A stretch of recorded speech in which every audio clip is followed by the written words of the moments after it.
somebody to step up to the plate and knock it out of the park and do the right thing. And that's all we need. The evidence is clear. The DNA matters that we have discovered at the scene do not match any of the 3 convicted defendants. They point elsewhere. And the witness recantations, the jury misconduct, the list goes on and on and on. There's just nothing to suggest that these kids had anything whatsoever to do with these homicides. And that's what the Arkansas Supreme Court will be determining in September. They'll be hearing oral arguments in the case. I wouldn't be surprised if that doesn't get bumped into next year, just simply because of the volume of the briefs and the things that are being submitted to the court. I wouldn't be a bit surprised if it doesn't get continued. But that represents the last state appeals that the defendants will have.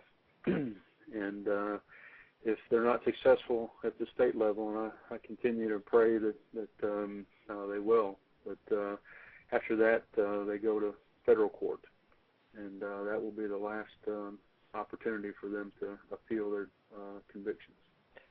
Let me ask a question. I think that we need to ask. I don't think it was presented. Of course, you can't present the whole case years and years and years. We only have a 3-hour show. But what put them there? I mean, beside erroneous statements or evidence, what convicted them? What put them there? What put them at the scene, so to speak? Well, not that they weren't there, but I'm just saying what made people think they were at that scene. Jesse Miskelly's statement to the police. He told them that he was there and witnessed the murders, and that Damien and Jason committed the murders, and that's how it all got started.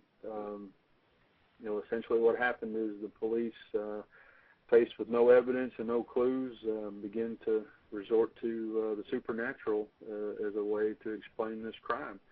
There were rumors about satanic rituals and Damien Echols being involved in satanic rituals and satanic issues, and so the police began to pick anybody and everybody up who had ever associated with Echols or Baldwin, and on June the 2nd or 3rd, they got to Mr. Miskelly, and they didn't realize how mentally handicapped he was, and through the course of a 12-hour interrogation, he implicated Mr. Echols and Mr. Baldwin, and unfortunately made enough of a statement to the police that it also included himself as an accomplice, because he stated to the police that he had held one of the victims at the scene before he was killed, and so he was charged with capital murder as well.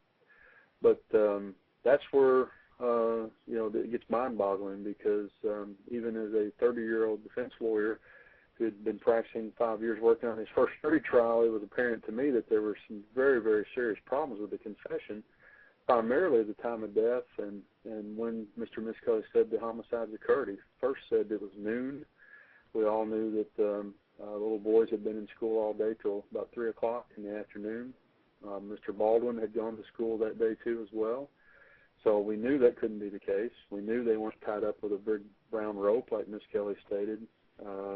It was just, there were so many inconsistencies, and not just inconsistencies, but things that were impossible, but the police just simply glossed over it.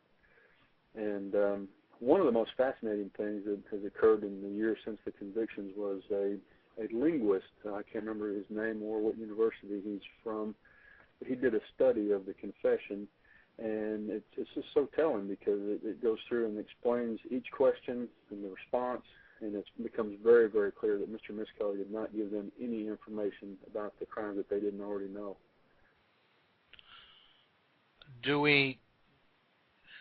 Well, since then, of course, do we know